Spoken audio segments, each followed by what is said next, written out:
Assalamu alaikum wa rahmatullahi wa barakatuhu. This is a quick response to somebody from the Council of Ex-Muslims who asked about Surah At-Tahrim, chapter 66, verses 1 to 5. I'll just read them. O Prophet of God, why have you forbidden that which God has made lawful for you, seeking to please your wives? But God is oft forgiving, most merciful. God has ordained for you the dissolution of your oaths, and God is your protector. He is full of knowledge and wisdom. When the Prophet disclosed a matter in confidence to one of his wives, and she then divulged it to another, God made it known to him, and he confirmed part and repudiated a part. Then when he told her, she said, "Who told you this?" He said, "He told me, who knows and is well acquainted. If you both turn in repentance to him, your hearts are indeed so inclined. But if you back up each other against him, truly God is his protector, and Gabriel, and every righteous Muslim who believes, and furthermore the angels will back him up. It may be, if he was to divorce you all, that God would give him better wives than you, who submit, who believe, who are devout, who turn to God in repentance, who worship, who travel, who fast, previously married or virgins." Okay, so what is this referring to? Basically, there are two reasons given. One is that the Prophet was caught with Mary al-Qibtiyya, the slave girl, on Hafsa's day. He was sleeping with Mary al-Qibtiyya, his slave girl, on Hafsa's day, and Hafsa got very upset, and he told her not to tell anyone. She went and told Aisha. Aisha then said, this is not right, and they both nagged the Prophet until the Prophet said, "Okay, I'll make Maria haram for me. She's haram." And then these verses were revealed. The second reason is that the Prophet used to go and drink honey at Zainab's house, and when he went to sleep with Hafsa, Hafsa didn't like the smell, and so she told Aisha. Aisha said, let's say that he's been drinking maghafir. Have you been drinking maghafir? Because that's got a strong smell, and then he'll stop doing it. And so they went and said, "Oh, have you been drinking maghafir?" which is a sweet thing that has a strong smell. And he said, "No, but I've been drinking honey at Zainab's house, but I will make it haram for myself. It's haram now, and I won't do it." So, take your pick. But what do the tafsirs say? Okay, well, basically, most of the tafsirs give these reasons, both of those reasons. Some of them actually only give the first one, but Mary al-Qibtiyya. That is the one that's the most common and most famous amongst the Mufassirin, certainly in the classical period. Nowadays, however, the reverse is true. Nowadays, people prefer the one about the honey, and in some cases you won't even find the explanation of the Mary al-Qibtiyya. That's been kind of obliterated, and in some places completely cut out. For example, if you look in the tafsir of Ibn Kathir online, Ibn Kathir spends 2 pages talking about the Coptic slave girl incident. If you look at the tafsir online in English, it's not there. All these 2 pages, gone, crossed out, disappeared. You decide for yourself why. This is the tafsir of Tabari, okay? Tafsir al-Imam Tabari, and I'm reading from it, and it says, "Qila asaba Rasulullah sallallahu alaihi wasallam." The Prophet slept with mamlukatahu, his slave girl, Mary al-Qibtiyya, fi bayt zawjihi, in the house of his wife, Hafsa bint Umar, the daughter of Umar, wa fi yawmiha. If you're not sure what I'm reading, here it is. فَوَجَدَتْهُ Hafsa. So Hafsa found him, في ذلك, in the middle of it.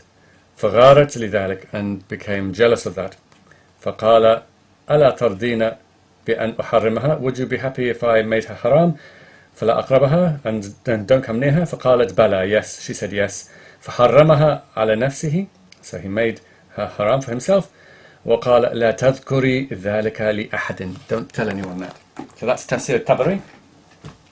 As I said, Tafsir Ibn Kathir, Tafsir al-Quran al-Azim Ibn Kathir, Mujarrad al-Rabi', same thing, gives the same similar hadiths, gives other hadiths, gives lots, gives 2 full pages of it. For example, he gives this one where it says, Rasulullah sallallahu alaihi wasallam kanat lahu amatun yata'uha. Prophet sallallahu alaihi wasallam used to have a slave girl which he used to have sex with. فلم تزل به عائشة وحفصة حتى حرمها. And so Hafsa and Aisha didn't stop nagging him until he made her haram, and then these verses were revealed. That's Tafsir ibn Kathir. What other tafsirs have we got here? This is Tafsir Baydawi. Okay. Tafsir Baydawi, Al-Baydawi. And يا أيها الذين يا أيها النبي لما تحرم ما أحل الله لك.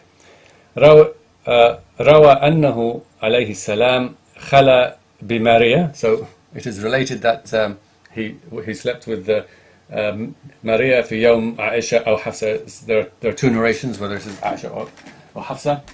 That was Tafsir Baydawi. This is Tafsir Zamakhshari Al-Kashaf. Same thing. What have we got here? Now the reason I'm doing all this because the guy on the council said that it's not in any source. He couldn't find any sources for it. It's not in the tafsirs. So I'm just showing him that these are all the classical tafsirs and it's all here in black and white. And if he can't find it, then he needs to ask himself why. Why is it that it's disappeared? أن رسول الله صلى الله عليه وسلم خلا بماريا في يوم عائشة, etc. So there we are. But I'll just show you one last tafsir, which is a very interesting one because it's called Safwat Tafasir, and it's basically a summary of all the classical tafsirs and gives an overview. This guy didn't give his own opinions, he just collected all the classical tafsirs and gave an overview of what they all say. And so it gives a good impression of what was the general opinion of the tafsirs. And the two reasons he gives, number one, as you can see, it has more space there. This is the second reason, smaller space. The first one is Maria al-Qibtiyya, and it gives the reason that the Prophet ﷺ كان يقسم بين نسائه, he used to divide the days amongst his wives. فلما كان يوم حفصة, when it was Hafsa's day, استأذنت رسول الله صلى الله عليه وسلم, she asked for permission from Rasulullah في زيارة أبويها, to go and visit her parents. فأذن لها, so he allowed it. فلما خرجت, so when she went out, أرسل إلى جارته, he sent for his slave girl Maria al-Qibtiyya, فعاشرها, and he slept with her في بيت حفصة, in Hafsa's house. فرجعت, so she came back, فوجدتها في بيتها, and found her in her house. فغارت غيرة شديدة, and became very jealous. وقالت أدخلتها بيتي, you brought her into my house في غيابي, while I was absent. وعاشرتها على فراشي, and slept with her on my bed, and so on. And the second reason is the shurb al-asl. And what's very interesting is that he gives the overall view of what all the tafsirs and all the mufassirin said, and he said الرواية الأولى عند المفسرين أشهر. The first one is the most famous, the most well known, في سبب النزول, and this is the best one, and the المرجح, the preferred one, the strongest one.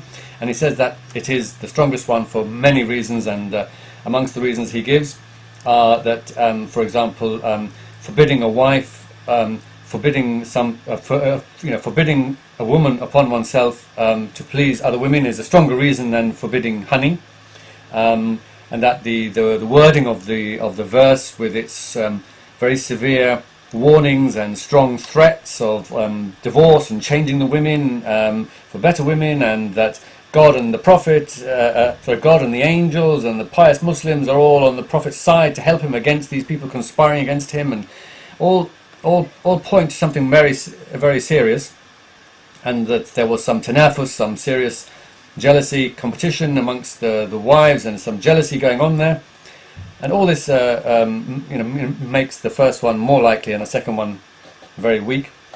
And he even quotes Ibn Kathir, who says كون قضية شرب العسل سببا للنزول فيه نظر, that Ibn Kathir said that the case of drinking honey as a reason for the revelation of these verses is فيه نظر, is questionable. Okay, well obviously it's up to you which tafsir you prefer.